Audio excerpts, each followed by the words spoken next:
Hello and welcome to episode 15 of the AG podcast. Hi guys. Hello Steve. Hi Wayne, how are you? Apart from this damn cold, I'm all good. How are you? Yeah, I'm well over a cold. I'm feeling great. I'm pretty damn jealous, I must say. Yeah, I know how you feel though. It's funny that as soon as the sun comes out, everyone in England and Ireland just gets a cold. Yep, that's the English way. That's how we deal with the change in weathers, is by sneezing at it. Hold on while I close my window. Well, you do that. I'll give the content of what's going on in this episode. Season 24 has begun, and we'll have to have a run through of both Xbox One and 360 leagues. We have the monthly tournament to cover. We have the Fantasy League and Pro Clubs as well, which made a nice return back to AG. That's it really for the AG side of things. And then we'll look at the World Cup because Premiership's obviously finished. And then we'll look at games and leftovers. Yeah, site's in full swing at the moment. Everyone's playing all sorts of games. Loads of stuff. There's a lot of games coming out as well. I don't have a single league tab opened. Oh dear. Well, I'm just replying to an anonymous member on the site who wants to say something. Actually, I'll say that now. An anonymous member has sent me a PM asking to say this on the podcast. So I'll say it. Didn't want to come on and say it himself or herself. Probably himself. 99% sure it's a he.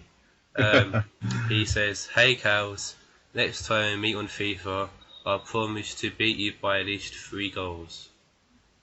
So. Someone has laid down a gauntlet. Somebody's called cows out. He doesn't know. So cows, you just have to make sure you beat everybody, and then see who's sorest about it. He put just so he can have fun guessing that. I'm sure cows will have fun guessing it, and I'm sure whenever he beats someone by 3 goals now, he's just going to go in your face.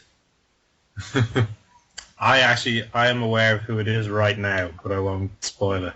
So it's a tad obvious if you're on the site. If you're on the shout box at if you're on the site at 7:10 on a Tuesday evening. Yeah. Anyway. Wednesday afternoon, Tuesday evening. I'm sure it's Wednesday. Anyways, we'll also have a special guest joining us in the form of Ash Cohen when he finishes his games against Sam. Oh, very good. I haven't had a guest in a while. A lot of people are asking for it to be brought back, so with me and Steve both had a little bit of vagueness with arranging recently with podcasts due to illnesses and work and whatnot. This is kind of a impulse decision I made to get somebody on. Okay. The next podcast that will be planned, we'll definitely have somebody on, and we'll have a massive Q&A session for them. Hopefully people on the site PM me questions now, and we'll see what happens. Have you mentioned it in the shout box while I we're... have mentioned it in the shout box. Okay. So we'll see. But let's get on with the episode. So, Club League 1, Xbox One, Season 24. Me and Aaron are the only two that have played 4 games. And Aaron's got a 5-point lead on me already, which isn't good. This looks like a familiar story in the Club League so far. So. But, to be fair, I played Dan earlier today and I got 3 points off Dan and he got 3 points off me. So technically I won 8. Ah, okay. So you've actually played 6 games then? Yeah, but he has got 2 games in hand. So presumably some of these people have played, but their scores just haven't been added to the table yet. So because if you're on 6 and a lot of people are on 2, it doesn't sound right. So. I played Dan literally 3 hours ago. So. Yeah, but it seems no matter what team Aaron has or anything, he just does his business anyway. Conceded 5 goals, scored 11, and that's only 4 games in. So so he's the man to beat all the time, especially Club League 1. indeed. He has got a nice little trophy cabinet just off Club League One title. So Yeah, he probably holds his trophies in a smaller stadium like Highbury, oh, where there's loads of space. Beside that Well, solitary FA Cup. hey, we've won something. I know up. I said Highbury as well. I meant Emirates. Emirates is a much emptier cabinet than Oh Highbury. yeah, the Emirates trophy cabinet is very empty with that one little FA Cup trophy in the middle. Yeah, I wonder if they hire a cleaner just for that one trophy.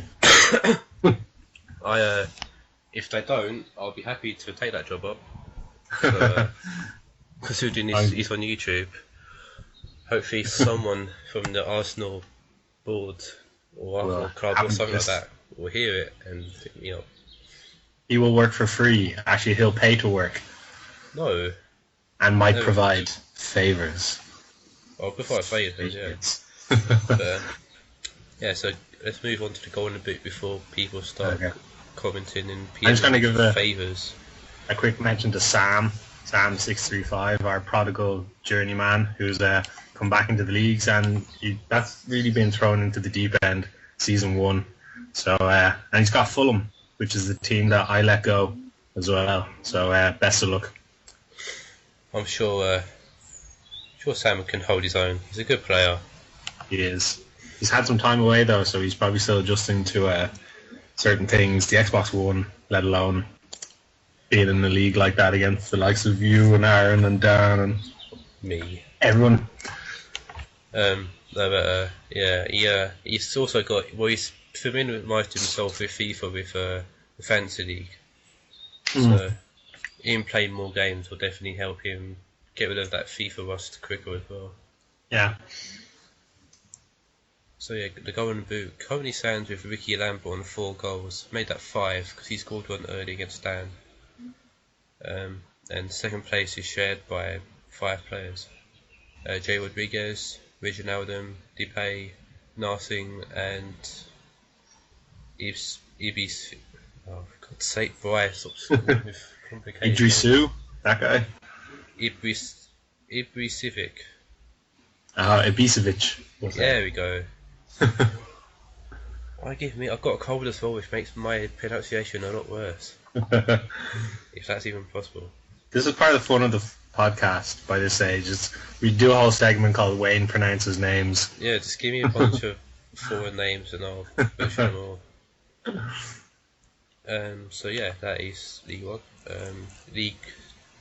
Club League 2 for the Xbox One currently sees Toon Kev on top, a point above iBods, and he's 1 point above you, Steve, with Oppenheim.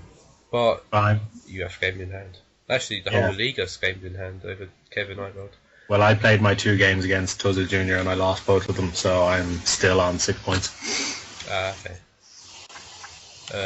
Basically the same situation in Club League 1 with Club League 2. Yeah, ours. Well, I guess we've got everyone's dropped points. So myself, Ibud, and Toon Kev all have 2 wins, but now I've got 2 losses and Kev has 2 draws. So I think it's going to be really close all the way down to the end for promotion and playoff places. So you're either getting promoted, relegated, or you're in a playoff for one or the other. So it's going to be close all the way through. Where do you think you'll finish? I would fancy promotion. If I can just get my players to score. It was 2-1 in the first match with about 10 minutes to go, and I was heaping on the pressure, and I managed to hit the post 3 times. And unfortunately, I didn't have a single player kind of following up and sticking in the rebound, so that was a bit frustrating. So I'll change things around a bit. They were free scoring enough in the first 2 matches, so I just have to get back to that. And I would like to be in the top 3, I guess. Well, so you have automatic promotion or at least the players. Yeah, preferably top 2 then, I guess. Yeah. So we'll see how it pans out though. But I'm familiar enough with Hoffenheim, so I feel like I can get the best out of them. Currently the Golden Boot stands with iPod with Baritis, who you know that name. Second place is shared with Tom Di Sotta for Storm, Czech Tiote Noikwemi for Kev, and Maximum Lestine for Storm.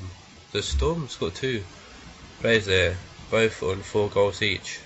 So strikers are doing good work for him. Yeah.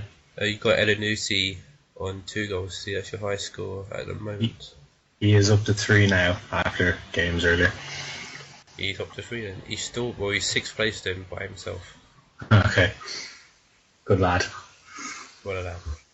Club League 3 sees my page loading. Zoltan in top spot.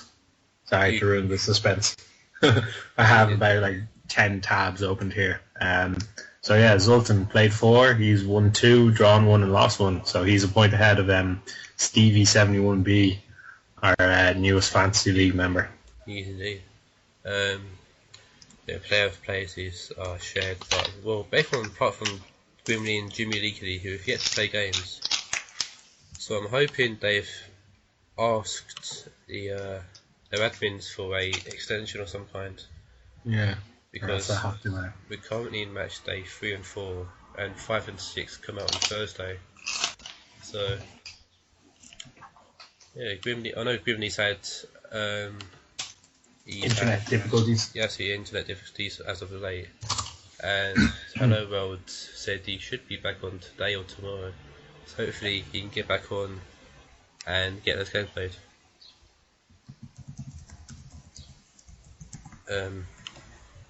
Apart from that, again we've got another situation of 2 players on 4 games, everyone else on 2. Yeah. So it's good to see some people getting involved and getting the games done early. But that's proven by yourself, Steve, that some games yet to be updated. Yep. But yeah, it's just about keeping on top of everything. Making sure you mention people and just keeping track. Keep a little notepad. Write down what times you need to play. Your AG diary. Or a calendar, even. Yeah. Calendar's very helpful. Dear AG. Yeah, we should make an AG calendar. That'll be something for next year. We'll set it, make money for the site. Yeah. oh, one of those type of calendars. Yeah, I mean, if people are up for it. Everyone send in their sexiest photo. That'd be a unique calendar for sure. Yeah. Going to boot is currently with Alan for Sultan on 4 goals. Second place is shared by Ola Tolleson and Leigh Griffiths for Stevie and Marcos respectively. So Alan's name on here is Alan. I'm pretty sure that's not his actual name. But I'll laugh my arse off if it actually is. I had a guy in my school before named David Lindsay, and his sister's name was Lindsay. So, oh, wow. Parents either incredibly smart or incredibly stupid. There's a really fine line between what it might have been. I'm on the chat box currently asking for comments on the podcast, and Cows has put, if the square root of pi is 1.89762, what is x when the square root of pi is multiplied by 928? He is keen to know the answer, and marks will be rewarded for correct answers and how to work it out. So, Steve's furiously typing away there. Anyway, that's that. I'll cover Xbox 360 Club League. Currently top is Cows with a clean sweep of 4 wins out of 4, with the famous Chivo Corona team. Second place is Bring It, 2 points behind him. Then Rinse and Destroyer are 4 points off Bring It. Both Fernandez and Organic Words are 2 games over the whole of the league. Surprisingly to see Big Ash in 8th. It's a strange place to see him. Yeah, I think he's talking about that in the shout box right now. That he's not having the best of time with his new team, unfortunately. Well, you put, well, that's enough for draw and loss in the Club League. Shake my head. So, Shmeh. or Shmeh, yeah, if you want to sound it out. Okay, I've got an answer for cause. Let's put this into the shout box and see what he says. We do that. I'll go to the Golden Boot. Golden Boot is with Cyril Farou. I'll probably pronounce that wrong. Carlos told me how to pronounce it last time, but I totally forgot, so apologies. Second place is Emmanuel Gliagotti. And third place is Adrian Starayan for Cows as well, and Bring It is in second place. Hopefully, hopefully Big Ash is doing better in the International League. We'll have a look now. He's currently top with 3 wins and a loss. So definitely the team there, Faraday and Ash, and not him losing his FIFA skills. Yeah. Second place is Bring It on 7, along with Soggy Cabbages. Go on, Soggy, Cameroon. Hey! Another. With a goal scored of 11 and a goals conceded of 11. But it's working for him, so keep it up. Well with first week, because Soggy Cabbages is 9th, I think, in the club league, and is 3rd in the international league. So it shows you give somebody the right team or the right bunch of players, or even a few key players, and they'll do well. Because he's also currently above Cows as well, but Cows has got 2 games in hand on him, and it's a bit of a rivalry developing, a friendly rivalry between Ash, Cows, and Cabbages on the shout box a lot. So I'm sure it wouldn't mind me saying that on the podcast. Also got Destroyer, Vince, and Gasgros all from the BFL. And our special guest is ready for whenever you want to invite him in. Oh, sweet. If you'd like to listen to everything. What's Ash's real name? Do you know? Ash Cohen. Literally Ash Cohen? I'm going to assume it is, otherwise it would be pretty stupid for him to have that as his game tag. Does that mean Big Ash's first name is Big and his second name is Ash? Could possibly be. I mean, feel free to ask him. Golden Boot in the 360 International League is currently with Samuel Eto'o and Marco Royce shared between Cabbages and Big Ash, and also for 3rd place as well, joint 3rd with Abu Bakar and Thomas Muller. Tans will be pleased to hear that Abu Bakar is doing well. Just realised I forgot the International Xbox One League. I was just about to mention that. And speaking of Tans, he is top with Belgium. Won 3, lost 1. He's on 9 points, so he's just clear. He's just clear of KK. So KK's got Portugal, but he's got 2 games in hand. So whether he's played them or not, we don't know. And then we've also actually got Kev, who's also played 2-1-2. So yeah, just so many strong teams in the league, you know, so it's kind of fun using slaggy international teams. Got Andy, who's got Wayne's very own Italy. He's sitting in 4th place at the moment with 6 points. It's actually 4 players with 6 points, and our soon-to-be arriving guest, Ash Cohen, sits in 5th place, also on 6 points, so only kind of a goal difference separating 2nd from 5th at the moment. Then Marcos with Sweden. I think, did he win with Sweden last season or come close? He finished 2nd last season by well. 2nd, yeah, pretty impressive. Ibrahimovic. I had a great time with Sweden in the most recent monthly tournament. So yeah, Ibra is Sweden basically, but he's no bad player when you're a one-man team. We've got Storm and Yorkshire tied 7th and 8th on 3 points. Goal difference again. Yorkshire's on -3. Storm is on 0. And then in the relegation, well, quote unquote relegation spots, we've got Macadam and Stevie71. So Stevie71 doing well in his club league, but not off to a great start in the international league. But that's what happens. That's why the site's so fun. It's not, unless you're Aaron, it's not dominated by one person. Basically. Sad but true, sadly. I will do Golden Boot when I can find it. International League 1. So many little boxes up here. You gotta make sure you don't lose them all. Here we go, Golden Boot. So we've got Marco Reus for the Germans. Oh wait, this is the wrong league. Oh no, let me do it. Ah, Oh, what a noob. Ah, What a noob. I'm never gonna get given that task Oh again. dear. I give you one task, one job, and you fuck it up. Right, so the real Xbox One Golden Boot currently shared by 6 players. Robert Lewandowski for Yorkshire, Balotelli for Andy, Fred with Kev, Lukaku for Tans, Ibra for Marcos, and Jorginho for Ash. Speaking of Ash, I should be able to get him into the call now as he's accepted my Skype. Hello. He's currently ringing. Hopefully he accepts.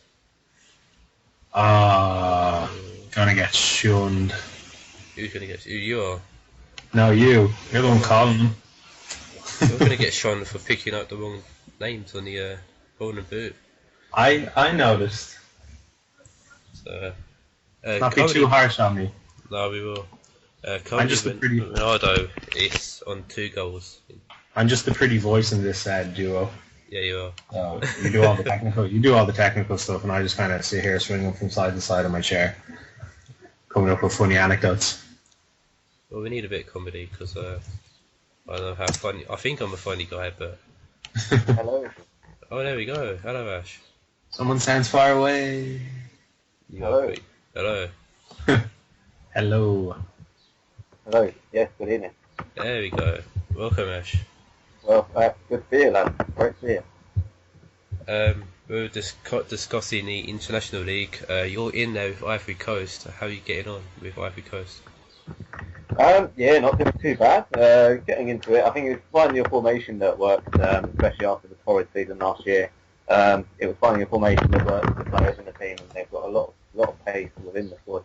Ivory Coast players such as Kalou and Jorginho, who can cause problems, as well as the players such as Grado and Drogba up front is absolute beast of a shooter. So he's not going too bad at the moment, you know. Yeah, we see that Jorginho is currently your top scorer on 3 goals, joint top scorer as well with the league. Yeah. So, hopefully he'll carry on delivering, and hopefully he want to do well this season. and also, are you in the club league as well, Ash? The club league, yeah. Yeah, you are. Yeah, club league 3. Club league 3, Cardiff City. How are they treating you? Well, or? Yeah, not too bad. I think it's still finding a formation that really works. Played 4 games so far, 3 wins and a loss, so it's not overly too bad. That's a better than average start. So. Not as bad as I thought. Well, they've got some good players, and such that half provides a little bit of pace. Lacks a little bit on the finishing side, but it's not too bad pace-wise. And Peter Whittingham as well. He's a brilliant shooter. Good free kicks as well. I don't know. I just went to Cardiff this year purely because they played them in the past and they've done me really well. So I thought, why not? Yeah, nothing wrong with that. Good thing it's also early at the start of the season, so you've got plenty of time to find that right formation that you need to hopefully carry you to promotion or even winning the league in the international case. Yeah, just for the record, Marcus has stated that the next player up in the auction for the Fantasy League is Cristiano Ronaldo. So someone take a screenshot and save it. And if you believe him, you're a fool. Well, I've offered 2 million, which I think is a pretty generous starting bid. So, you know, that's my final offer. He's yet to reply. I think he's mulling it over. So we'll see what he says. 2.1 million bids, so fuck you, Steve. Ah, scumbag. That's why don't say take it or leave it. Also, Big Ash asked you, Steve, is your middle 2 names, is your 2 middle names to say and double-barreled surname no more? To which I replied, obviously. Oh, so... I did not see that, obviously. Okay. Oh, you're tempting. Very nice. Marcus, which bid though? Maybe he likes your more rounded offer of 2.1 million as opposed to my 2.1 and €5. Yeah, you're down. Or pounds I should say. Euro would be less. Euro out of it. Right, so Fantasy League 1, currently top is Magoo and KK, but only 2 players to win both their games. Aaron is third by himself, and you got Tans, Kev, Dan, and yourself, Steve, all sharing a 1 win and 1 loss. And then there's Marcus, and then me and Stevie sharing the relegation zone. Propping us all up. Yep. Me being dead bottom, propping everyone up. You have got some recent acquisitions though, which I'm sure will help. I have. I've bought My old buddy. of Tans and Mickey or Microphorian in the auction, which I'm very happy with. They're both really well. 2 really good attacking mids who can score, and Boateng's strong as anything, and hadn't played with him before. So. And that lead me to sort of play that which you brought, Steve, in the form S.A. of S.A. Rodriguez, who scored an absolute stunner against Rochi with his left foot. It was very good. 16 million well spent, I think. Toot, but it was great. Right, let's look at Fantasy League 2. I need to go back to the old page for. Currently top is Big B, who he's won all 4 games so far. Clean sheet for Big B so far. Only conceded 3 goals as well, so early tip to a title. Everyone's predicting Worm, who's currently in 6th. He's got a team point Worm, but he needs to get his act together. Yeah. Well, Big B is a fancy league veteran, so not overly surprised that he's doing well. You got Sultan and Hello World, who are 4 points off Big B. Sultan's taking 2nd spot due to goal difference. Rochi, Andy and Worm take up the rest of the playoff places. Ash, you're currently sitting 9th. How do you rate your first 2 games? I think it's still early in the season to get into it. I think I found the right formation now that will work ahead. So we're just a case of playing the games and getting used to it and getting the players to play as well as they can do. Hopefully, onwards and upwards. Well, you've only got one person behind you, so yeah, definitely keep looking up and look to at least grab that last playoff place. Yeah. What with the auction coming up as well in over the next day, we'll see what we can do in the transfer market. You know, who knows who makes the prize. I was going to discuss that auction after we've discussed the league tables in the Change Cup. Oh yeah, okay. So one of the stipulations, Ash, of appearing on the podcast is that you have to be willing to sell a player to me or Wayne. And it's our choice as well. It's host choice. So I bags Nani. Just saying, yeah. And I'll set the price. I'll give you a generous 10 million, seeing as you got him for 3. I think that's only fair. And also the fact that I called it in saying that I hope you get any other player bar Nani. And of course Marcus was obviously listening and probably switched the player at the last moment, so he got Nani. I'm going to be a good guy here and not ask for any players. Well, you're going to be a sucker, so I'm asking for Nani, and I expect him in my squad this time tomorrow. So, Steve can wake up from his dream, and we'll look at Group 1 in the Challenge Cup. Currently, KK's top of Group 1. Group 1 sees KK, Aaron, Marcos, iBod, and Hello World. The last player, or the bottom place in each group, gets eliminated from the tournament, so there's everything to play for, no matter where you are in the group. And Hello World currently at that position, conceding 20 goals in 4 games isn't the best goal difference to have. Looking up what happened to these games. 5-2 loss to KK, 7-0 to Aaron, 4-2 and 4-1. Aaron raping him really with that 7-0 win. There's nothing more I can say to that really. Aaron and Marcos are 2nd and 3rd. iBod yet to play any games. Aaron won both his games obviously against Dave. Marcos taking a win and a loss against KK. Group 2 sees Steve, Roach, Dan, Tans and Sam. The only games played so far is Steve versus Roach, which Steve got 4 points on. How did you think those games went, Steve?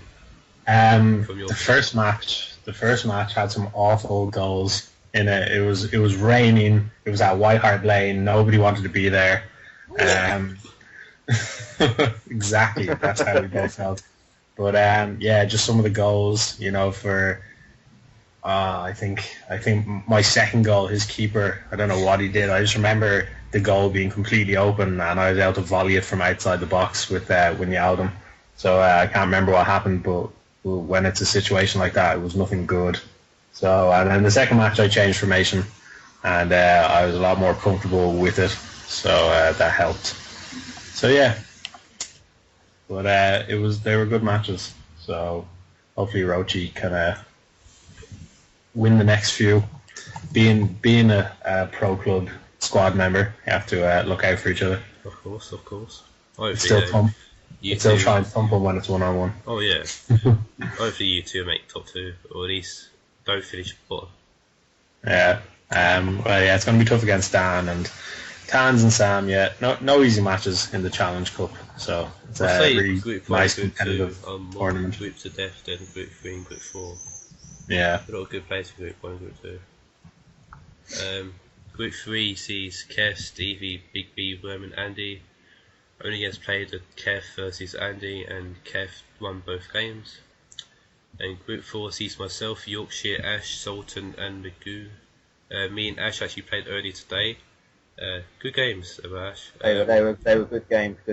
I took the first game, but Ash sorted his formation out and came in a very good second game. Not sure what was happening in the first game. I mean, well, when you go down to 9.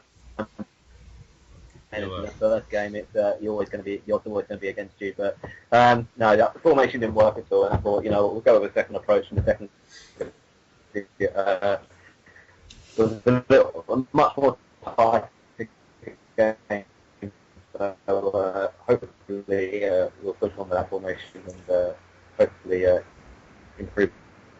Well, it proved to be useful today against me, so stick with it, and it should take you somewhere in the group anyways. Where do you think you'll finish overall?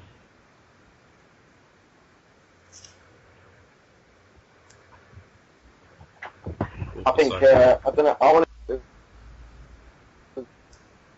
the last push forward, the last two games.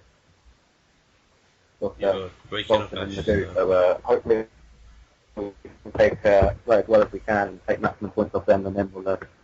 Oh, is that better? Better? Yeah. Testing. 1, 2, 3. That's fine. Yeah. Okay. Yeah. So we've got the last two games against Sultan and Magoo.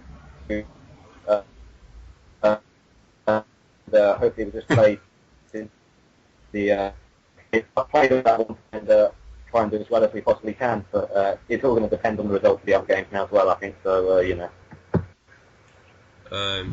Me currently sitting top puts me in a good position to not finish bottom, which is the only place I don't mind finishing 4th, as long as I'm not 5th.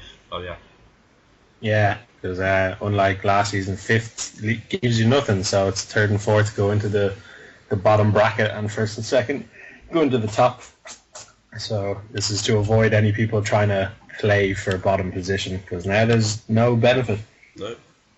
You could easily try to take it easy and then end up lost and end up with nothing. And exactly, because remember, you're getting paid for these fixtures as well, so you want to prolong your Challenge Cup life for as long as you can, so you can get maximum payment. We'll quickly look at the League Cup in the Fantasy League. Quarterfinals so far: myself, Marcos, and Aaron will occupy quarterfinal places, with Marcos facing Aaron in one of them. 3, you have Andy KTDID. How do you think you'll get on against him? I don't know, it's hard to tell. In the cup games are always a weird kind of once off. You can storm through matches, or you can find yourself in the very first match getting knocked out. So, and you've only got that one game to really pull it off. So if you go in with the wrong formation and find yourself a couple of goals down, then it's probably going to be pretty tough to overcome that. So yeah, so hopefully I come through and then we'll see where we go from there. And Ash, you have iPods in your first game. How do you think you'd get on against him? Very good. He's always had tight games against him, so have to so we just have to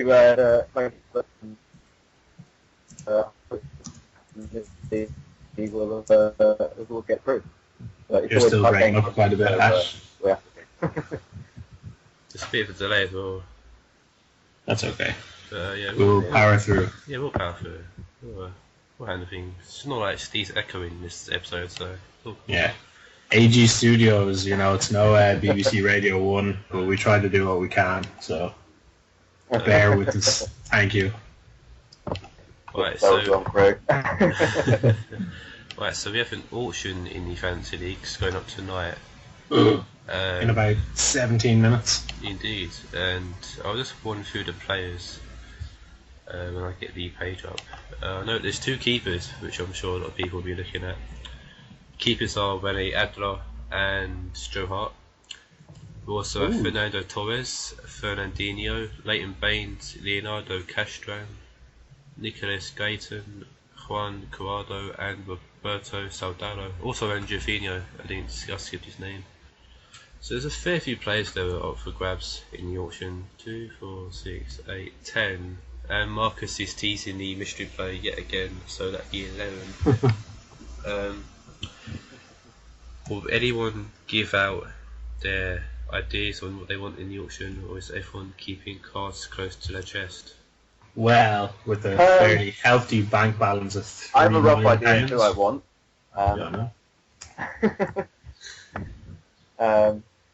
We'll have to see.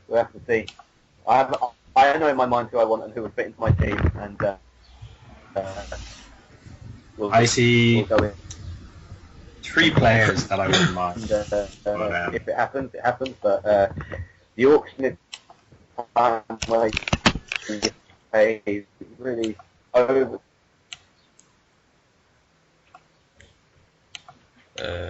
Worm is in prime position on 84 million, so really pick who he wants.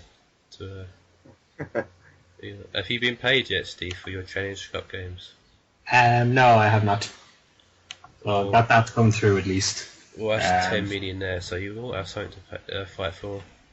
Yeah, and yeah, we've seen from previous auctions that some players go for a steal. You know, Like, so best everyone's example, Eto, 15 million. Yeah, exactly. I feel like Hawaii Days in the last auction for 8 million was pretty good, and then someone got Alaba for about 16 million, so there's another good bargain in there. Yeah. Ash is on 30 million, so he's in the middle of the pack. So Ash could pick up a bargain if things go his way. Yeah, well, we have to see. I know who I want. I know in my mind who I want in my team, and we'll just have to see what tomorrow brings. Quadrado, calling it. Me, like a lot of people, looking to get a new keeper. So that'd be. If I get a keeper, I'd be happy. But there's a few other players that I wouldn't mind having in my squad. Yeah, there's people who say there's no good player in a particular auction are usually just trying to psych everybody out. There's always at least one player you wouldn't mind. So it's always work. There's always goes, the players are awful. Players are shit. And then bids on 5. And then bids like 60 million for a player. Yeah. He bid 60 million after the previous bid was Worm at 12 million. That is a typical Worm fashion. Yeah. He knows how to outbid himself pretty well. I know the player. There's one player that would suit my team, would fit my team so easily, if you're unreal. So I hope I get it. Fernandinho. I'm not saying who it is, but but I can hear it in your voice. Fernandinho. What a good centre mid. He can shoot, he can defend. They didn't pay 40 million odd for him for nothing. Right, so that is FIFA done for AG, and there's nothing really else going on in the yeah, we've got We got a break in Forza, I guess, at the moment. That will be returning in 2 weeks. I was going to return it next week, but there's no point starting it next week and then having a week off because I'll be away at Download, which I was going to discuss at the end of the podcast. And of course, you know, if people want games done, so games like Titanfall and stuff, it's kind of, don't just leave it up to an admin or Marcus to try and suggest something. You can always pop along and try and organise an event yourself. Just give people enough notice. Don't come on Saturday night and say, hey, let's all play Titanfall, and then be disappointed when you only get 2 people to play, you know. So stick it up early, get people interested, tag people, you know, who play the game. But like, because we did stuff in Trials before, and that was fun. You know, that kind of doesn't require people to be around at a certain time. It was just, you know, try and complete this lap on Trials HD, I think it was. Trials Evolution, you got a week. So put your best time on the track. Yeah. You also got a few multiplayer nights as well on it. Yeah, so there's not a huge bunch of games, I guess, for the Xbox One at the moment, though. There is the new Trials game, but I don't know how many people have it. I don't. But we've also got... get it. So yeah. I know a few people have asked for that to be brought back. And I know I've seen a load of people, all my friends, that's playing Watch Dogs. So if you're playing that as well, then maybe there's some challenges to be done, or, you know, some kind of competitive aspect to be gotten out of that. So, so if you want to see something on the site, then just suggest it. You know, you're not going to get shunned or disowned. Perfect example is KK trying to get Titanfall nights going. Yeah. We had one arranged and nobody turned up, but everyone's complaining that there's no Titanfall nights. We can't do anything without the community. Exactly. So you want stuff on the site, then, you know, take control, grab it, and then, or team up with someone else and try and get something sorted between you. So yeah, there you go. KK came to me with suggestions on how to get it started, and I helped him out, but sadly nobody else was interested. So, but I'm sure we'll try again, and hopefully we can get some kind of official Titanfall night happening soon. Yeah. So we'll move on now to real life stuff. The football. And the World Cup. This is probably the last podcast before the World Cup, so might as well have a look, an in-depth look at what's going on in the groups and who do we predict will get through. And... Am I right in presuming that Ash is English? Not a sneaky Welsh person or anything, right? No, English. Oh, okay. So how do you rate England's chances in the upcoming World Cup? I think you know, it's going to be a very tough group. You know, I expect tough games against all 3 opponents, in Costa Rica included. They're going to need to be fully adapted. But I think we'll progress through. I think it's going to be a very tight group, and it wouldn't surprise me if there's a point difference between the Uruguay, Italy, and England in the top 3. But I'd like to think we go through in our group. How far we get beyond there, it will be another matter. But yeah, that's always another matter for us. So you never know. I'm pretty sure England have to go out on penalties at some point. It seems like almost a required, national tournament event. So last time it was penalties to Italy in the semi-final of the Euros before they went on to face Spain. So something like that. I'm sure Hodgson can engineer a tight 0-0 draw all the way through extra time and then a loss on penalties. Yeah. We'll start with Group A. I'm sure we'll cover England's failure at scoring any penalties when we get to Group D. Group A sees Brazil, Croatia, Mexico and Cameroon. I can't say anything more than Brazil coming first in that group. You know, unless they capitulate with all the pressure, that'll be on them as favourites to win. But I'd say Croatia, I hope to do well. You know, they've got a lot of good players. Modric, do you think? Yeah, Modric has had like the season of his career so far and heralded as, you know, Real Madrid's best player, helping things tick over and controlling the midfield. And so they just got good players in lots of positions. And then they got the young lad Kovacic from Inter Milan. So he might make some cameo appearances if he's in the squad. So yeah, and then Mexico and Cameroon, I wouldn't know too much about. Mexico probably have a lot of South American-based players in their team, so it's hard to keep track of that. Well, I ain't taking Carlos Vela due to the fact that the manager's an idiot. Yeah. Eva plays well. Who was it? Real Sociedad? He had I think it was 12 goals and 9 assists in 27 games, but nope, not allowed. And then Cameroon will probably give teams a good, Eto'o, Alex Song. They'll probably give teams a good game, but they'll struggle as well, I imagine. So how does it work? Is it top 2 get through, or is top 2 go through? Top 2 in every group? Yep, top 2 in every group. Winner faces one up of the next group. So I will say Brazil and Croatia then. Oh, I'd agree with that. I will match that, Brazil and Croatia. Yeah. Okay. Group B, Spain, Holland, Chile and Australia. Australia and Chile to go through. Calling it out. No, but you'd assume that the finalists from 4 years ago would be the favourites to go through in this group. Yeah. I can see Chile and Australia both giving them tough games though when they come to playing them. Yeah. Australia maybe not so much, right? They're the lowest ranked team, I think. Chile will definitely. I think give both those teams a pretty strong game, and like Sanchez, Vidal. Yeah. Players though.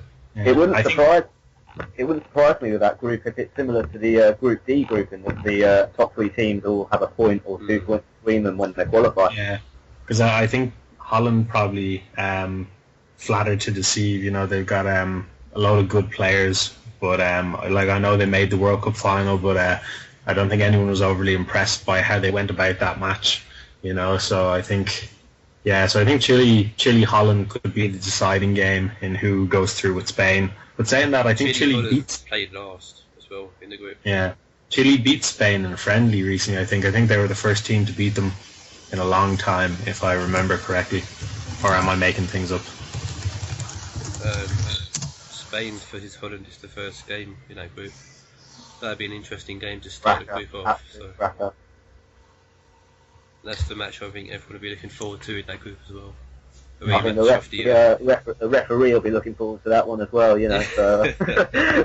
Hope he does a better job than what Howard did in the final 4 years ago with De Jong kicking, karate kicking Xabi Alonso. Yeah, in the chest and whatnot. And sure, even Robin threw on goal, and was he or was he not hauled down by Puyol for a red card? A lot of ifs and buts. Howard Webb said no. I think he kind of chickened out of some of those decisions. So, yeah. Group C sees Colombia, Greece, Ivory Coast, and Japan. A lot of mixed talent in this group. I think a lot of mixed talent there. I think Colombia are going to be hit hard. I think, especially as they've got no Falcao going to the World Cup. I'd still expect Colombia to qualify. Second team to qualify, it would be. I wouldn't be able to call it. It's difficult between those 3 teams. Yeah, you got Euro 2004 champions Greece, and you can never count out either Ivory Coast or Japan. Yeah. So you got obviously Ivory Coast got the likes of Drogba and Dumbia, Gervinho. Japan they've got Kazuki Honda and Shinji Kagawa. So. Yeah. I think with Japan, they're full of kind of good technical players, and I remember watching them in the Confederations Cup against Brazil, and I think they might have only lost 3-2 or 4-2. So I think they're that kind of team that when they get it down and play, they look quite nice. But I think teams can kind of overpower them, and they wouldn't be too solid at the back. So I would go for Ivory Coast and. Whoever we mentioned first, not Greece. Colombia. Ivory Coast, Colombia. Yeah. I'm meant to go out on the limb and say Japan and Colombia. Okay. So no one likes Greece. Yeah, Greece are just, if they're still ultra defensive like they were, I don't think they've got any standout players. So they'll probably struggle to score goals, I'd imagine. We apologise to Marcos for offending Greece, but I've got Greece in my World Cup pool as one of my teams, so I'm hoping that they could actually get out of the group or, finish on a good enough points total so I win a bit of money for them. So, fingers crossed, Greece. Do want you to win. Right, so Group D, the group they found in England, looking forward to. Uruguay, Costa Rica, England and Italy. Like I said earlier, it's going to be a tight group. I think we'll scrape through second place. Italy top? Yeah, Italy top and us second. It depends, I think it depends on if Suarez is fit and ready to play for Uruguay. Yeah. I know there's talks of him missing the first game against Costa Rica and he should be back for the game against England. I think with both Italy and Uruguay, it's their attacks. I mean, Italy have got the likes of Balotelli, Immobile, and loads of people that are going to cause massive problems. And Uruguay, you just look at a side that's got Suarez and Cavani in the lineup, and you know that you're going to have problems. So the English defence have got to be at it all games really, and even Costa Rica, I think, is going to have a good game on their hands. But we want to be positive, But actually, we've got Costa Rica last, so that might help us out if we need to get a draw or win to go through. Yeah. Because that'd be the game we're fancying most. Of course, and there's going to be so much attention on Hodgson and what kind of team he picks, because there's all this talk about Rooney at the moment. And, if he plays in the first game and he's awful, then do you really consider dropping him, for the second game? But then if you play the second game and lose, then does it just come back where people say, oh, Rooney clearly should have played this game, blah, blah, blah. Either way, Hodgson's not going to win, so... Yeah, so, Rooney could be a real conundrum. As far as I'm concerned, he'll definitely start up front, but whether he deserves to or not, that's a different question. Remains to be seen. Yeah. So, and then other players, will Sterling get any game time after the season he had with Liverpool, or is he going to kind of stick with the 4-4-2 and play, whoever alongside Gerrard, and then have Lallana on the left, and if you're being super defensive, you pick maybe Milner for the right. So we'll have to see how brave he wants to be. The good thing is, if we do finish top two, we have an easier draw in the round of 16, coming up against either Colombia, Greece, Ivory Coast or Japan. Okay. So, but after that, we'll face probably Brazil, Spain or Holland, or Croatia, depending on who goes through. Which isn't ideally the quarterfinal you would want. Yeah. Well, sure. If you have aspirations of winning the World Cup, you're going to have to play at least two of maybe the top 5 teams in the world. So it's never going to be easy. But you need to be the best. Beat the best to beat the best. So. Yeah, I'm sure a semi-final would represent a good tournament for England. So if you can get that far, then you never know. You only got 2 games then to be champions. Depends if we have in the semis as well. We get, say Croatia have a good tournament, we come against them. Sure, a lot of English would fancy the chances against Croatia. You can nearly field more than half the Liverpool team on the England team as well. So just do that. Yeah. I mean, they all have to play against each other, so... Yeah, just fly Brendan Rodgers over. And stick Lambert and Sturridge up front with Sterling, Henderson and Gerrard in behind. Don't play Johnson, though. Oh, no. Unless you have to. Right, so Group E sees Switzerland, Ecuador, France and Honduras. Obvious favourites would be France and Switzerland. Yeah. The Switzerland, I think... I'm going to say, seeing that Switzerland gone to the top pool as well, the top group pool. Yeah, exactly. I think they're ranked currently top 10, and they got a lot of good young players, like Shaqiri and Stocker. Lichtsteiner plays for Juventus, and then they got 2 good goalkeepers, Benaglio, and as we talked about in the previous podcast, Von Bergen, who's almost certainly a start every game. Wherever he wants, he'd probably pick defence, but he could play front if he wanted to. I'm sure the Switzerland coach will probably keep you in defence. Possibly.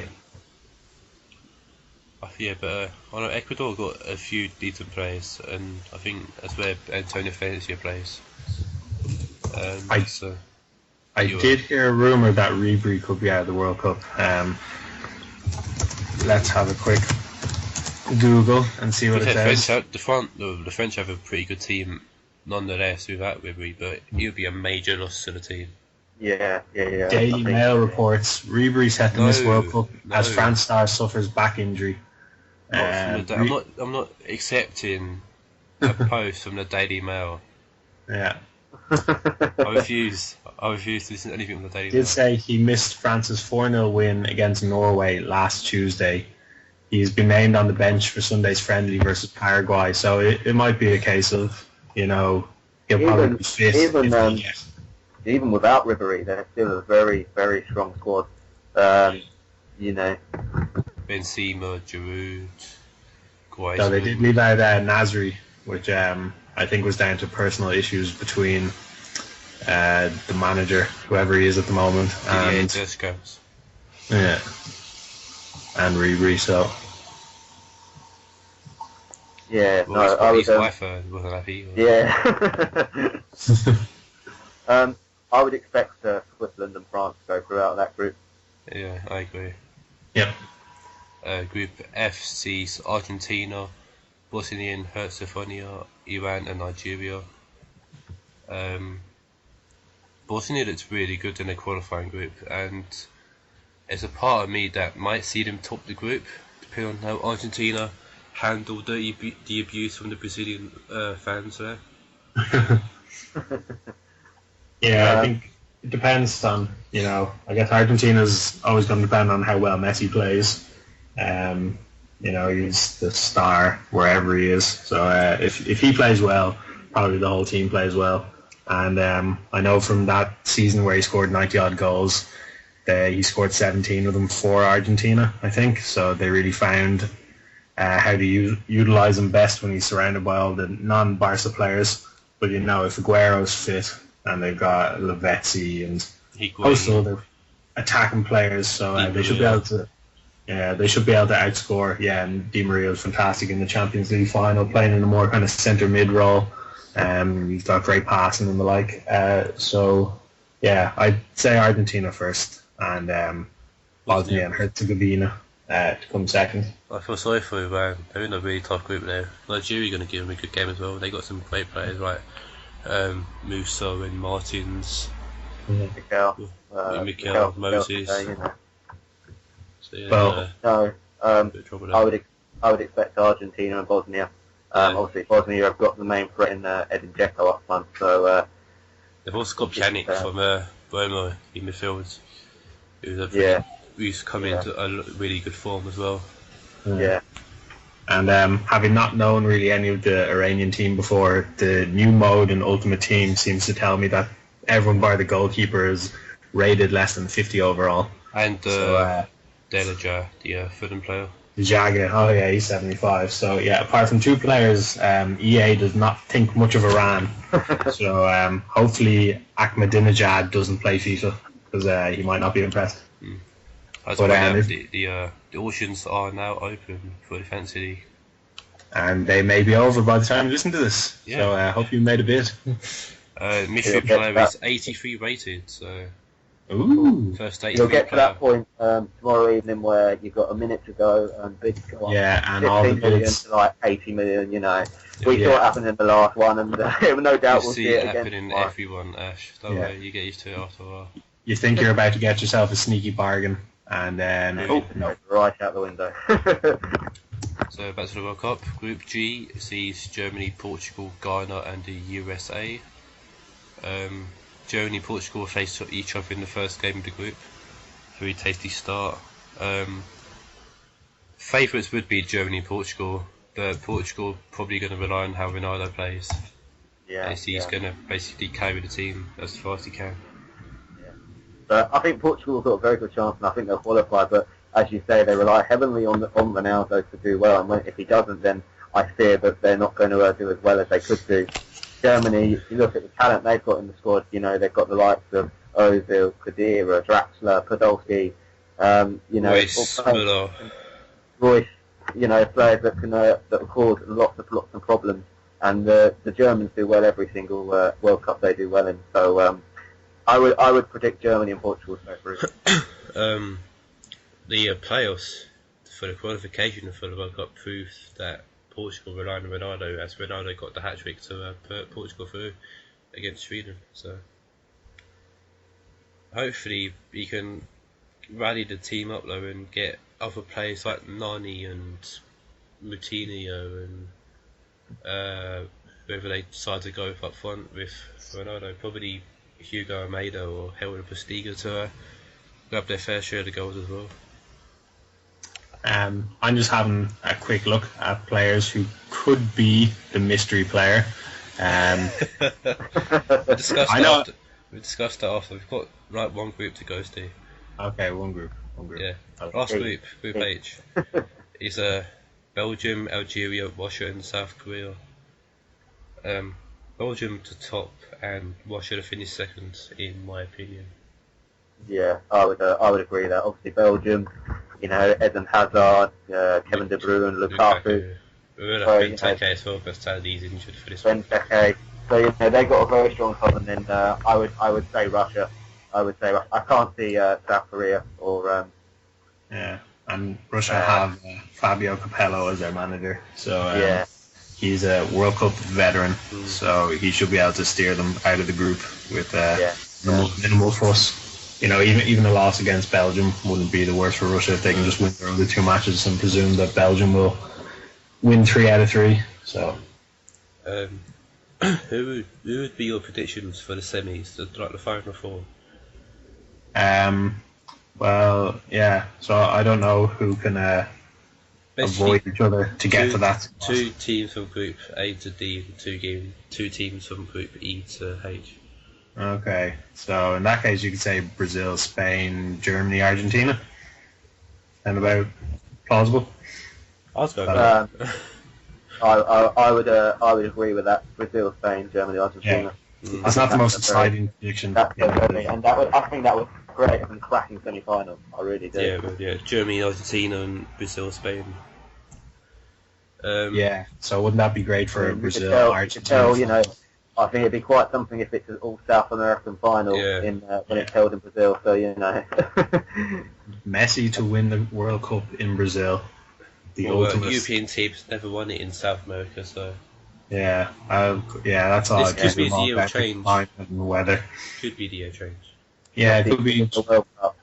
You heard it here first. I think after the last World Cup, and when he kind of came in with all these younger players, I think everyone thought that this would be the World Cup that would be their best opportunity. After all these players matured, so like Ozil and Royce, and maybe Podolski hasn't fully realised his potential, but people like Muller and Schweinsteiger and Kroos. Yeah. So it'd be interesting to see how they play. I don't watch that much international football, so I never really am aware how these teams do, like kind of in between major tournaments. So I will keep an eye on Germany and see how they do. Right, so that is the World Cup covered. We'll be picking up the World Cup in future podcast episodes. Alright, so Steve, who are the 83 players? Okay, well, I'm going to say prediction-wise, I think we're going to be looking at a central midfielder. There's only 5 defenders, or is there 6? Ashley Cole and Pepe, John Terry, Piszczek from Dortmund, Puyol, and Marcelo. Maybe Marcelo's a good shout. He's quite a good all-round player.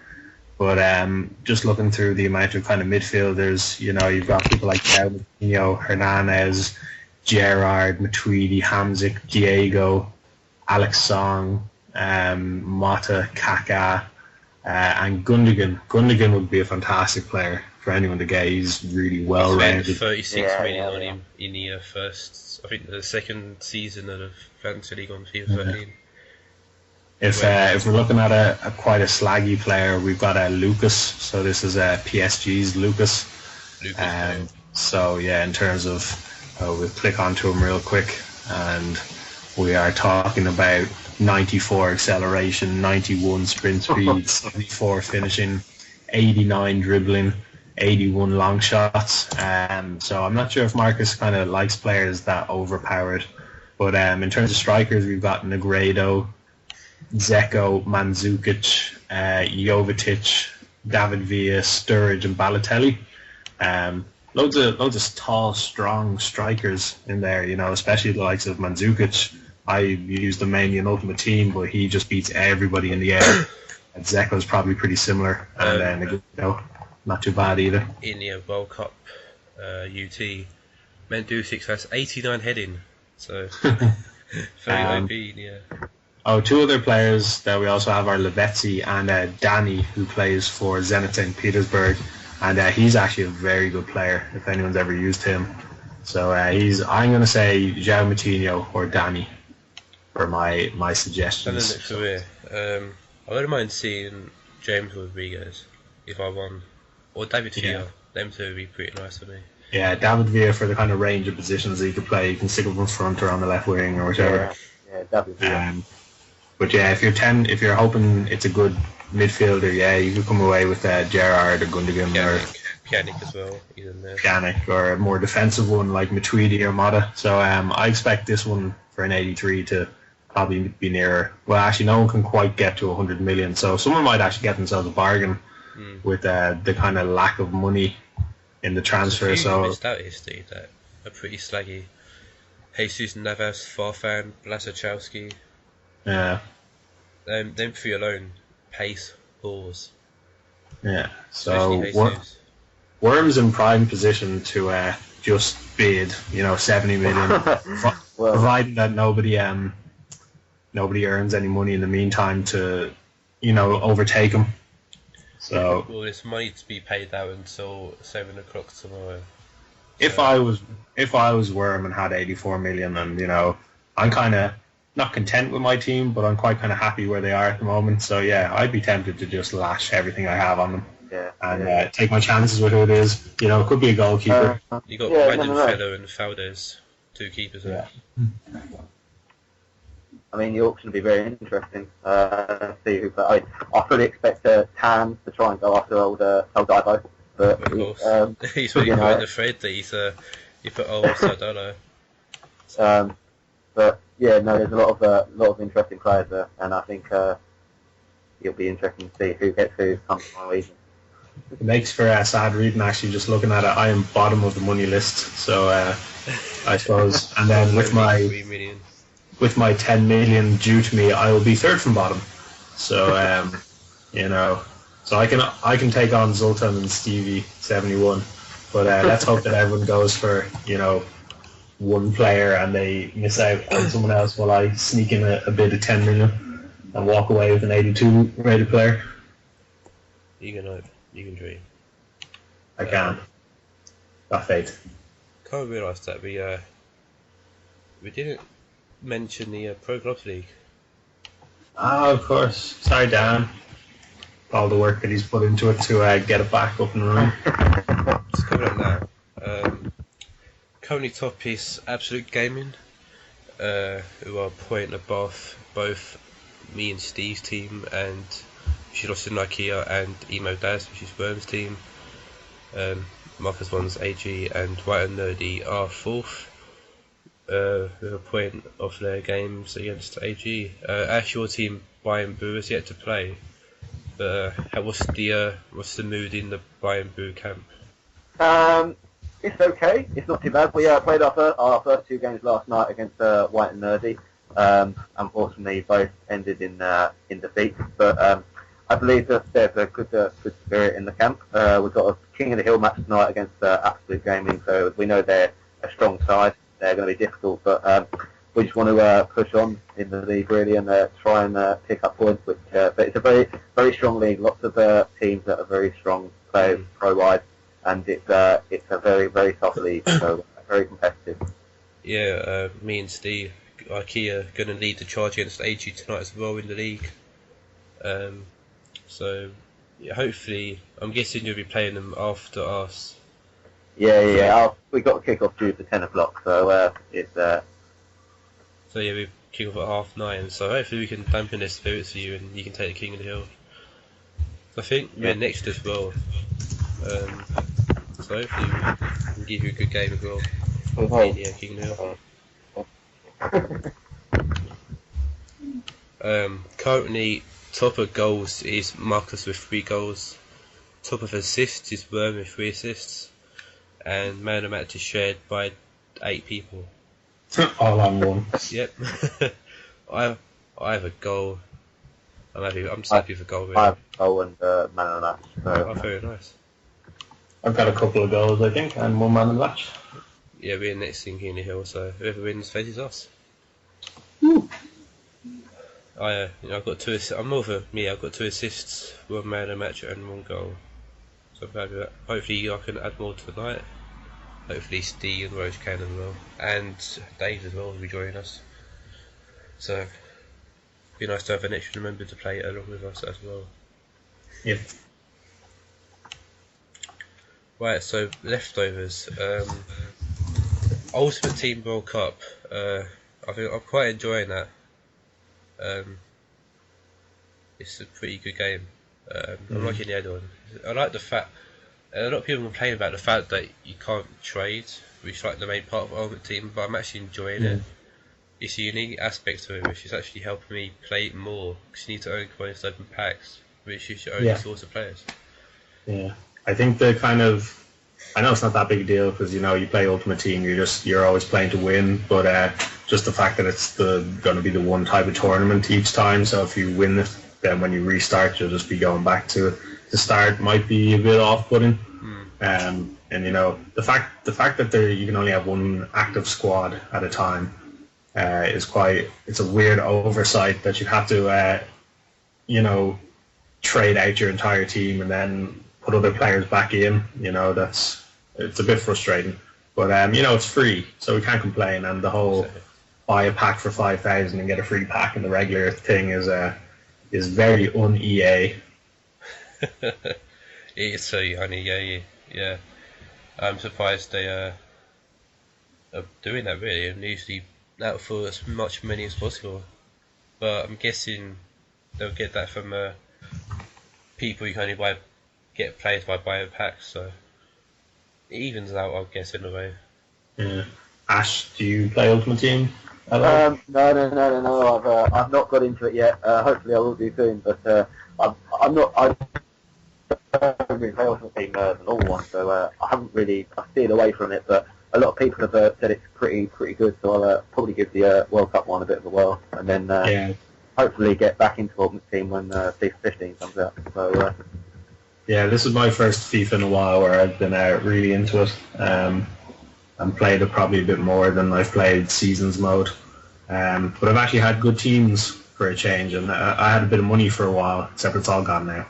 But I made down your padlock, so I made it work for me, while I could. So, but I'm still struggling to win Division 1 in the regular mode. Someday, I just need to win it once, and then I'll be content. Don't want to be greedy. Who's the best player you've packed so far in the World Cup edition, Steve? Probably Ozil, 87 overall, in like my second pack. But I opened one there recently, and I got Pjanic, who we were just talking about from Bosnia-Herzegovina, and I also got Raul Meireles, so a good centre mid. So I've got a pretty strong team now. I got Sturridge twice. So I'm already using them, and I had to sell the other one for nothing. I've got David Villa, Ozil, Xabi Alonso. So it is kind of nice that the team that everyone has is just purely down to luck. Like I know some people can buy more packs than others, and I've come across a couple of people with really good teams, which can only have come from opening 40, 50 packs or something like that. But yeah, it's a much more level playing field, I guess. My best player has been Suarez, but that was matched earlier. I opened a few packs earlier and I got Xavi, so happy with that. Pretty good. So I managed to build myself a European and a South American team. So, but like you say, the thing is having to switch them out when they're low in fitness. Yeah. The UFC demo came out today as well. I've had a bit of play on that. Quite fun. Looking to get it when it comes out on the 20th of. Oh yeah. Is it good? Download the demo in the next few hours and have a play of it. And I've spoken to a few this afternoon that have managed to get hold of it, and they say it's pretty decent. So it's a game I'm looking to invest in at the end of June. So hopefully we'll get a couple of other players on the site investing. And Yeah, I downloaded the demo earlier, so I'll give it a shot. But I would be looking to buy it, providing it's not completely broken in some way. It's really good too. You Yeah. get a training mode just to take the buttons, and then it's John Jones versus Alexander Gutcherov, I think his name is. I can't remember his name. Did anyone watch the most recent UFC? It was UFC 173. I didn't, but you told me what happened, and I'm quite I did. quite shocked. John Jones versus Alexander Gustafsson. Gustafsson. Yeah, basically the UFC 165 main event. Yeah. Oh, and also for anyone who didn't know, 'cause I told Wayne this, but I saw it earlier, is that UFC, there's a bunch of fights available on the Xbox. I think if you search it in the video section, it was on the homepage, which is how I saw it, like on the main screen. But yeah, so I think you've got something like, between 50 and 80 of the main fights, the numbered fights. So going back to, we're on UFC 174 now, so this is going back to before 100, I think, and they're all available for about £2, I think. And it's a good 3 hours of viewing. So it's all the joy of UFC without having to take ad breaks every 15 minutes. So yeah, it's pretty good. So I'm going to spend a lot of money on that, catching up on ones that I've missed. I'll be looking to invest in that as well. I recently bought the BT Sport package like a few months ago, and ever since then I've been watching a lot of UFC. So yeah, whenever. The only problem with UFC is that it starts at 1 in the morning. So unless you're willing to stay up till about 5 or 6, then you're best off trying to record it or watch it some other way. Yeah, because they need to be played at night as well, which is kind of annoying. Wouldn't mind if they played it like in the day, maybe at another time. As soon as UFC 173 goes up, I'd suggest everyone have a look at that. There was a title fight, I think it was bantamweight division.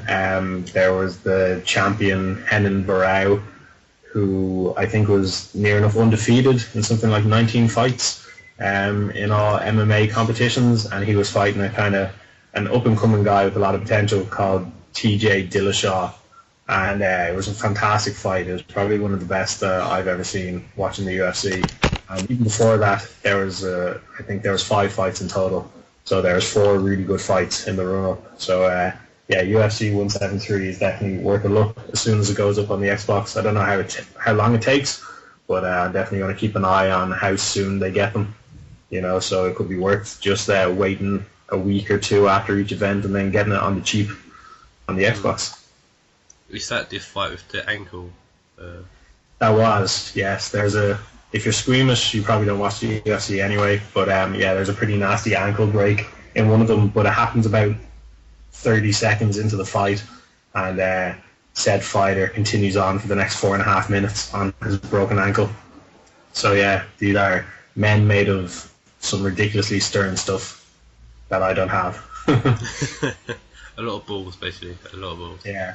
Fair play to them, I guess they want to get paid, that's how they make their living. So whatever you train 3 months, 2 months for a fight, and then it's over in 30 seconds is pretty disappointing. So, and there's probably just some hell of an adrenaline rush while you're in the ring. So they ended it after the first round.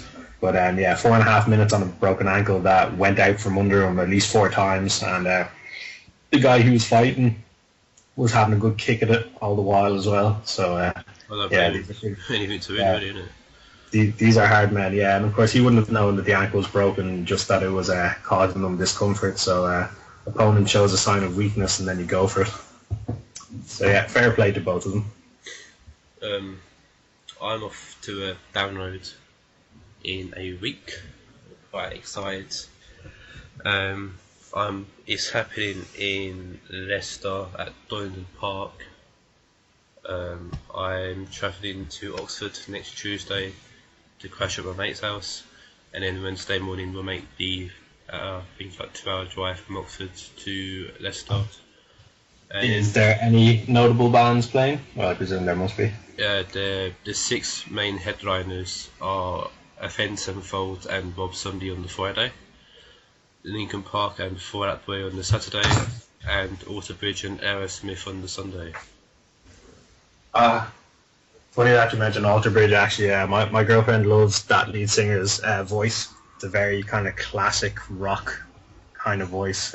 We were flicking through the music stations a while ago, and we came across him, and instantly fell in love. She loves 80s music, and it's kind of reminiscent of that. So, who are you excited to see? Linkin Park. 12 years I've followed the band and loved the band, and I'm finally here to see them live. First time? Yeah, first time. I mean, it's the first time going down with, but the first time seeing Linkin Park is just that, you love a band so much that, you keep up to date with all them news and any leaked tracks and whatnot, and merch and whatnot, and then obviously you miss chances on seeing them when you're younger because you haven't been to a gig before and whatnot. So it's my first actual real chance to get to see them, and I'm finally taking it. And I will enjoy. Thank Sounds you. great. Just make sure you're there nice and early because Linkin Park are probably one of the more popular bands, I guess, that are going to be playing. So I don't really mind not being at the front. It's just being there. I'll be happy with that. Yeah, definitely. I got told a few times, maybe when I was a bit younger, that I looked like one of the people in Linkin Park. I think it was the guitarist with the goatee. I think. You even mean with the head? Dave, I think he or wears the headphones. Yeah, no, it's not Dave. That's yeah. I've been put on pressure. I'm Probably always Larry. blank. They call him Larry. No, he's not Larry. I just got one of those. I got one of those faces though. Like when I was very young, people used to tell me I looked like Tim Henman. I don't think that was a ever. good thing. Yeah, I know. I don't think that was ever really true. I think these people had Brad. weird eyes. Name's Brad. Brad Delson. That's it, Brad. There you go. He is my face buddy, face twin. I don't know. Maybe, I'm going to get a picture up of him now. So I know what you like, because I've got you on Facebook. But, I'm going to see this. Let's see if there's any resemblance. I'm sure it's not true. I'm sure it is. It is a little bit. In his younger days, Tiny yeah. bit. Not Yeah. now, because now he's got like a massive afro and a big beard, but Oh yeah, true. in his younger days, you can see some kind of resemblance. I'll put it up on the site, and I'll give people an AG to judge. So, there you go. I think that's it. I don't have anything else to say. Steve Ash, anything you need to add or want to add? No, not really. I just mentioned that it's E3 next week. Oh yeah, E3. Totally Ah. forgot about that. Good call out. So we're probably expecting some Halo talk, Halo 5 Yeah, maybe. yeah. FIFA 3 15, that would be there probably. Yeah. Well, I think it's all the the games that come out near the end of the year. So you've got FIFA 15, you've got the new Halo. I'm quite interested to see a little bit more about Metal Gear Solid 5. And also the Microsoft press conference is normally is, quite an interesting one to watch. Quantum Break looks pretty good. I think they said specifically that there's going to be less of business people in suits talking a bunch of tech rubbish and more just focus on games. So Yeah, that's what they said this year, is that it's 400% towards games and anything to do with the actual system hardware. I would like some more information on the Division. Seems the only thing that seems to come out is that it's been delayed each time it gets mentioned. So You showed me that, and I fell in love with it. It was an amazing game. yeah. Hopefully it gets released soonish. If you haven't heard of the Division or seen the video that kind of started it all, go onto YouTube and have a look. It's Tom Clancy's The Division, but it's basically it's actually an MMO RPG, but With guns. it's all exactly with guns. So we're not talking about Skyrim stuff. We're talking more Rainbow Six in third person, and it's just got some really interesting stuff. Like when you bring up the map, It doesn't just come up on the screen. It's actually this kind of holographic thing which is spread out along the ground. So hopefully you and your whole team can kind of look at it and plan your attack. You've got a drone support done by Smart Glass. So if you can't get to your Xbox, you could help. You can be the kind of airborne fifth member of your squad helping out. So yeah, it looks really good. Who knows though what game features will actually stick, you know, by the time the game actually comes out. But yeah, we're looking at maybe sometime in 2015 before it gets released. So I think it's quite an ambitious game. So, but it's the type of thing that people want for the Xbox One. You know, like we've got all this hardware and all this talk about connectivity and being online all the time. So yeah. I think of other games that could be enough. You've got the new Call of Duty as well coming out towards the end of the year, so Yeah, true. no doubt you'll see a fair bit of footage about that. Another one that's quite interesting, obviously, whether a lot of speculation whether Rockstar will announce if they're releasing GTA 5 on the next gen console. Oh, I hope to God they do. If they don't any sense. I hope they do. I really do. I think it's you know, it was just it'd be quite brilliant to be honest. Also, Yeah, because GTA is still good enough as it is on the 360, so a next-gen version, you know, at a kind of discounted price, I think would have loads of people getting it. yeah. It'd be interesting to see what they do with Red Dead 2. Yeah, that's very deserving of a sequel. Supposed to be doing a sequel to Red Dead Redemption. So, I never played the first one, but I heard a lot of good things about it. Yeah. GTA with horses. On the outside. Basically, John Wayne GTA. Yeah. I'll be interested as well. We've got new Gears of War, not being made by Epic now, but it's been brought over to Black Tusk, and they for ages had a teaser website, and everyone was wondering what project they were working on. So maybe it was a bit underwhelming to find out that it was just gonna, you know, it wasn't a brand new IP. But yeah, Gears of War on the Xbox One, you know, it always looked good on the 360, and if they can get the multiplayer right, it could be a huge game on the Xbox One, you know, kind of challenging first-person shooters like Titanfall and Call of Duty and Battlefield. I think this is the interesting part this year, especially as obviously this is the first year that the one's really been out, and there hasn't really been much in the way of game releases that have really caught many people's eye. I suppose you've had Titanfall come out recently, but apart from that and the launch titles, there hasn't really been anything else that really stood out. Yeah, and you know, it'll be interesting to see where they go with it, especially as it, you know, they talk about all these features that they can do within games. So, seeing the first year, it'll be interesting to see what gets released now. Yeah, and by all accounts, Titanfall has apparently not done as well as they were wishing on the Xbox One, but it's been really well received on the 360. So yeah, so the Xbox One still has a bit of work to do to kind of get people buying the console, and I think people are waiting maybe for another price drop and another kind of glut of games. So not like the new Lord of the Rings game. That it's Yeah. really good as well. Obviously, like you get your yearly releases of like FIFA and Call of Duty that will surely bring in a few people around the world. So depends what features, like I said, depends what features they can actually bring out with these games that can actually bring in the buyers. yeah. I think though that is the end of episode 15. Unless anything else, anything to say? I went to the cinema, Wayne. Imagine that. I went to the cinema. Oh yeah, we forgot films and TV, Steve. Oh, How could we not let me indulge? But someone said that they liked the TV and film section recently, so that was enough for me to just carry on. So we still have another half an hour left, guys. Come on, suck it up. this is me being ill and forgetting everything that happens on the podcast. Brain's just gone. Ash, we'll start with you. Have you been to the cinema, or do you watch any series currently ongoing?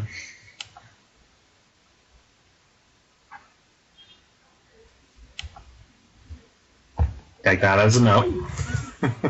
He's lost connection, so hopefully he's gone. Okay, so it's like the third time, so he should be back in the call in a few seconds. and then you can ask him, and hopefully we'll get a reply out of him. I will give him 2 minutes. I'm just watching it on the screen now. Ring, ring, ring, ring. If you ring it to say there's a problem with this call, hold on while we try to get the call. Okay. Well, while we wait for technical issues to sort themselves out, I finally got kind of like music here. Yeah. Some elevator music. Yeah. Do do do do do do do do do. No, so instead of us humming, so yeah, I finally got to see Godzilla after months of hype and dying to see it, and in the end, it was good. Oh. It was good. It wasn't the be all and end all of monster films, and it wasn't, the big huge blockbuster, but I don't think anything ever really manages to live up to the hype, especially one that had so much as Godzilla did. I saw it plastered everywhere, and there was amazing teaser trailers, and there's posters, and there's just everything, so it was really hyped, and I knew about it well in advance. But yeah, it was good. The director is really good. Like, the film is well directed and it looks great. And people complain that there's not actually enough of Godzilla in it, but I thought when he was there, he was amazing. And I didn't care that he was overly big. I think that's nitpicking. He is a fictitious character. He can be whatever size anyone wants him to be. Presuming as long as he's not just human size, because then he's not really Godzilla. he's not really fearful then, unless he's got like some range of superpowers or something. It's like, hey, there's Godzilla. It's like, yeah, kind of. Yeah, he just works in my office. Oh yeah, he doesn't do much. He just has an awesome name. But yeah, so Bryan Cranston was good in it. I haven't quite seen something where I particularly like Aaron Taylor-Johnson. So if the name doesn't mean much to you, he is Kick-Ass. He's the main dude in the Kick-Ass films, but I think even in Kick-Ass, in the first one, Chloe Grace Moretz was more interesting than him, and so was Nicolas Cage. And then the second one, probably Jim Carrey and the rest of them. Nicolas Cage is more important. Yeah, Nicolas Cage, he has his moments. He does a lot of films, so he has a lot of misses, but he's also got a good few hits as well. But yeah, the characters just, and there's also a good actress who plays Aaron Taylor-Johnson's wife. And she's one of the Olsen sisters. So of course there's the Olsen twins, and then there's this other sister, but she's actually the good actress amongst the three of them.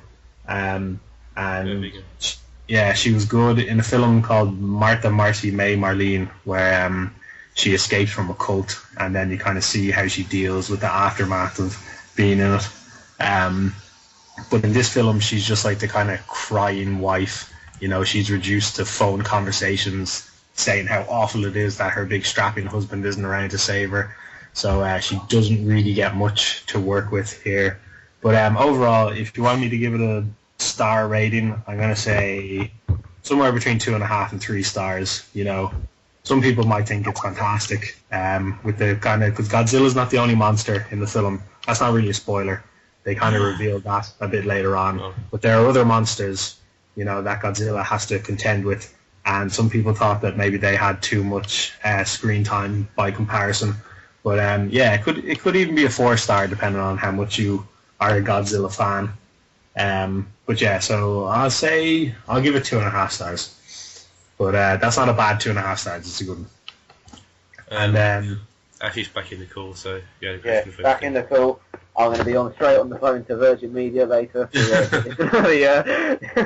Tell them that you're all ready to switch to BT if things don't start to shape up.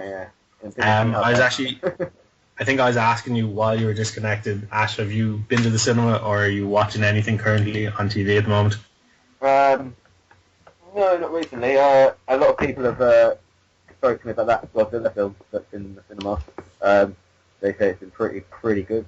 I've not had the chance to see it yet. I want to. Whether I will get the chance to see it before it comes out of the cinema will be another matter. But if so, it'll be a case of when the DVD comes out, or even on demand or Netflix. Yeah, or whatever. Yeah. Things move from the cinema to streaming so quickly now that you don't really have to wait that long when you miss something.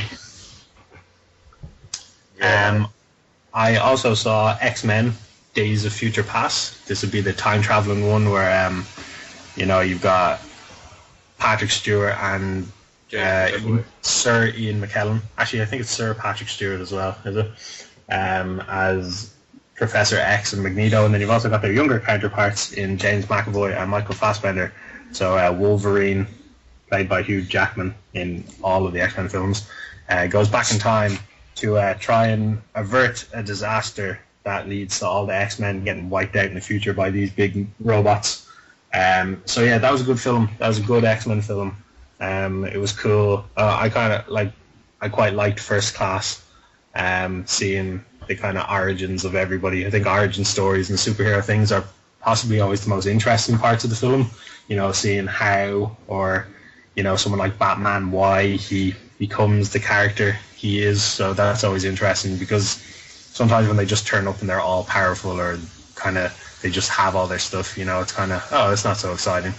But yeah, I think that's why the Marvel films worked well, you know, seeing how and why Tony Stark becomes Iron Man, and all the rest. Captain America, actually Captain America was rubbish, but the second film was good. So yeah, X-Men is good.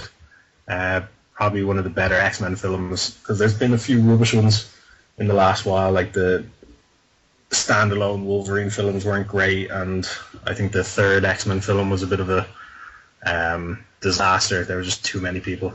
So I think that was the one with what's his face, Vinnie Jones. Yeah, so bitch.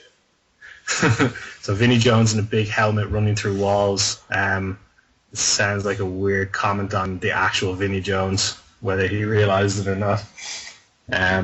So yeah, so that's been the cinema. I'm going to see something tomorrow, Maleficent. Not sure how I feel about that. I would have preferred female film. Yeah, well, this is Angelina Jolie. This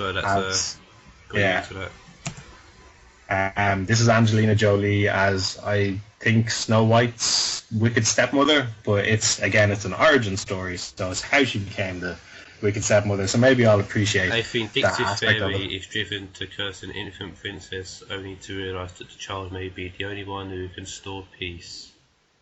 There you go. So it's got Angelina Jolie with really, really angular cheekbones. If you see any of the pictures of her, they just look like they could stab you. They're really weird. So yeah, that's tomorrow.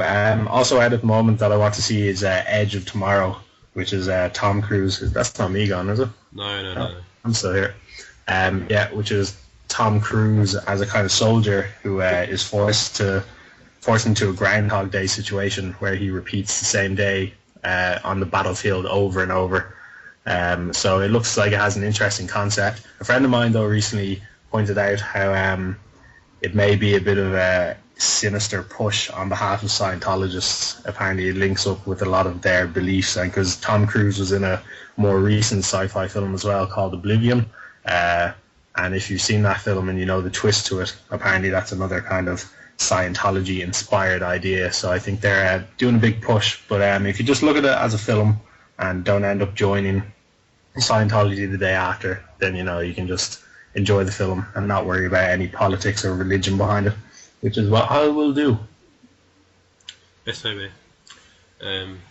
Let's just keep religion out of films, really, and save all these conspiracy theories that people might have that Tom Cruise is trying to brainwash the world with Scientology crap. Yeah. Well, obviously, like Scientology would be quite big in America, and especially, conveniently a lot of rich people are into it, which would especially go for, movie producers and the people who fund films. So yeah, sometimes they do have agendas, and they can be quite obvious, and it's hard to ignore them. But you can also just view a film on its kind of own merit, So that's what I try and do sometimes. But yeah, sometimes it's too hard to ignore the kind of subtext in a film, or if they're trying to push, a certain agenda onto you, it can kind of take over the actual story of the film, or what would make it good otherwise. So yeah, but anyway, I think it's still going to be worth a watch, and I'll probably go see it. There's a few films coming out in the next while, so just, everyone keep going to the cinema. This is good times, even if it's kind of expensive. That's okay. What about TV, Steve? TV, oh my god. Game of Thrones was a very shocking episode. Yeah, well, I knew what was going to happen but it still kills me to know that it exists. We'll say spoilers from now. Yeah, spoilers alert, because, so the episode aired yesterday. So by the time you listen to this, you've had 2 days to watch it. So that means you, Rochi, and whoever else. So, sorry, Ash, you don't watch Game of Thrones, do you? No, I don't watch Game of Thrones. Okay, that's okay. So We're feeding into spoiler alert. So last night's episode was called The Mountain and the Viper, and these refer to 2 soldiers in the Game of Thrones world. So the Mountain is this big 7-foot brute who loves to kill and rape things. That is basically his entire existence in the book. Like, when you read the book, whenever it says the Mountain, it's usually followed by one of those 2 words, like, oh, he raped someone, he pillaged, he killed. So that seems to be all he exists in the world for. He's a pretty angry guy. For example, his brother is another character in the book. His name is the Hound, and he's nearly missing one half of his face, because when the 2 of them were younger, the Hound took one of his brother's toys without him knowing, and when he found out, the Mountain grabbed his head and shoved it into the fire and held it down for as long as he could until his skin basically melted away. And there's rumours in the book, like folklore, that he killed his own family so he could inherit all the land and all that kind of stuff. Yeah, so not a nice character. And he is like a tank, to be fair. The guy who plays him is the 2nd strongest person in the world. He's 6'9" in life. He's from Iceland, and his nickname is Thor, and he's a monster. He's absolutely giant. He's pretty big. He's the 3rd person to play the character in 4 seasons of the program, because the other 2 people, the first guy left of his own accord, and then the second guy to play him is actually this dude's stunt double, and they used him in season 2 and then realised that he wasn't a very good actor, and so they demoted him back to being a stunt double. But I don't think he minds. He didn't really have very many lines up until this bit. But yeah, so he was fighting a guy called the Red Viper, which is probably the coolest medieval knightly name that anyone ever had. And he was fighting as someone's champion. Basically, it was a trial by combat where the defendant had the Red Viper fight on his behalf against the Mountain. And so if the Viper won, your man would go free. So this is Tyrion Lannister, and if he lost, then Tyrion would be executed. And the Red Viper had his own reasons for fighting, because the Mountain killed his sister and his nephew and niece a few years ago, way back when. Actually raped his sister and then killed her. So see what I said? Yeah, that's what he does. Not always in that order, maybe. But so it was a pretty brutal fight. So the Viper uses a big long spear, and he does all these great flips and stuff like that, and he was getting the better of him, and he actually manages to stab the Mountain through the chest. But before he lets him die, he wants him to confess about what he did, and of course he gets too close, and the Mountain manages to trip him up, and he grabs his face and he puts his fingers through his eye sockets and makes his head explode. So the Viper ends up losing after he'd stabbed the other guy through the chest. So, and of course he was a really good character. He only got introduced in this season, and he was really kind of flamboyant and cocky, but he was real suave and cool as well. So we got about 7 episodes of him before he bit the dust, which is if people didn't realise about this program now, it's quite a staple. Pardon? Another one bites the dust. Yeah, this is the TV show where people die. You can't enjoy anybody. So yeah, if you don't get attached to characters, because sooner or later. Yeah, exactly. And so now Tyrion is on his way to be executed. So there's 2 episodes left of this series, and then we'll all be waiting until next April again before there's any more. So the next episode, I won't spoil anything. I have a fair idea of what it's going to be about, but for those who haven't read the books, you'll just have to tune in and enjoy. And actually rivaling Game of Thrones in the gross out factor, everyone's talking about Game of Thrones and how horrific it was, but I watched I think it's the second to last episode of Hannibal recently, so more spoilers. There's a character in Hannibal, and Hannibal gives him a load of drugs, like a ridiculous amount of drugs, and he cuts off his own face and feeds it to someone's dog, and that was pretty graphic.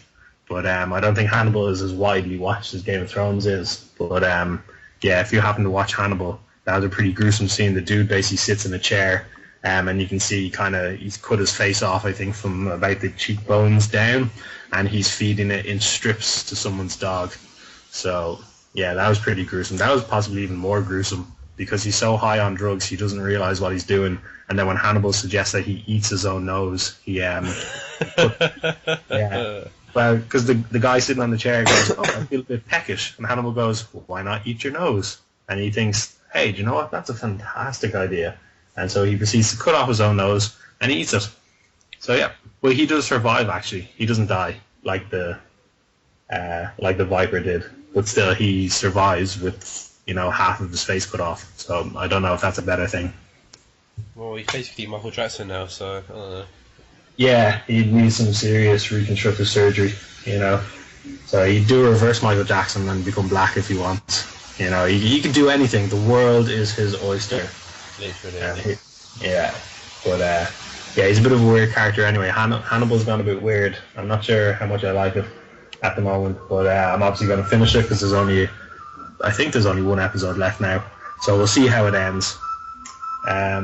That's kind of all of TV at the moment. People keep on telling me to get into Vikings, so it's supposed to be a good one. What month are we now? June. So it gives me like 8 months to catch up on all 4 seasons of Game of Thrones before the 5th comes. I think you should. Even though you know a few things, there's also quite a lot that you wouldn't know, and I'm sure you'd still be a bit taken aback by the time it got to any of the points that I've mentioned. I'll probably care what happens. That is what you and Billy and Koa spoke about. Yeah. It is really good TV, and I think it keeps on getting a bigger budget every season, so they're able to do that bit more, and it looks that bit more impressive as well. But some of the places they're filming in, like Northern Ireland and Iceland and Cyprus, like they look great by themselves. So then add in all this kind of medieval stuff and loads of extras and great costumes and stuff. So it's a really good looking program, and then it's well acted. The story's huge. There's loads of characters, which can be a bit of an issue. But if you watch it from the start, you'll get used to new characters being added. But it's well worth a watch. And I think the way TV is now, you never have to worry about not watching something. Like, obviously, the internet can spoil a lot of things for you, and it's hard to avoid things. But I'm at a stage where I don't mind knowing what's going to happen in things. With what I want to do. Like, I'd read a lot of scripts, and sometimes I read scripts before films even come out. But it's always interesting to see, just because I told you a plot event, like, you don't know all the things that lead up to it, or the whys and the why nots. Like, even though I gave you a really quick overview of why the Mountain and the Viper were fighting, it doesn't explain everything, so you feel it a lot more when you watch in, like, the entire series. So it's never too late to get into something if you feel you're interested in it, or if you think it's worth a watch. So, and there's a lot of series that I haven't watched yet that I will have a look at, even though they're long gone. Things like Deadwood and The Shield and stuff like that have been over for a few years, but I'm still very much interested in watching them. So. Right, so I feel like Joey on Friends, is that everything? Is that everything? We didn't get to interview Ash much, unfortunately. We didn't have a lot of time to prepare questions and ask him. It's just more of an impulse decision to get somebody on, but I'm sure Ash has enjoyed himself, and hopefully, hopefully next time. When my connection's not in. Yeah. It's just about lasted. So yeah, but we'll have to get you back on again when we're a bit more prepared. From the community as well to ask you. Yeah. I'm sure a few people out there will have questions for you. Yeah. And I do believe Wayne and I have the little matter of club games to be attending to, and half hour or so. Some absolute gaming site to beat, I think. So I really hope we win now, because this would look stupid. This gets released and we get flashed like 5-0 in both games. Yeah, well, see, we're the people though with the soapbox here to talk about. So even if we do lose, I'm sure we've got 2 weeks to prepare a bunch of excuses as well, and yeah. Or we could just not mention it. Yeah, we can pretend things never happened. If we're your only information on the goings on in the site that you're not involved in, then we just write out lie. Sorry about you. So yeah, we control the podcast, so we say what happens. No one even plays FIFA on AG. Oh, It's all Pro Evo. yeah, all the time. All the time, all day, every day. Pro Evo 6, we just haven't moved on since then. That's the last football game I ever played. The only ever football game I ever played now for. Available for Xbox One. Heard it first. E3 Pro Evo 6 coming to Xbox One. Yeah. Can't wait. Master League, that's where it's at. Oh, the Master League, what a league. Oh, That was memories. this one. Oh, memories. It's like the Fantasy League now. Pretty much, yeah. So before we ramble on what you do in the podcasts, I'm going to end it there. Thank you for listening. Thanks to Ash for joining us. Hopefully we can get one again Thank soon. you. That's all right. Thank you for having me. And we'll catch you all next time. Take care, everyone, and adios. Yeah, guys, thanks for listening. See you later. Bye. Ooh.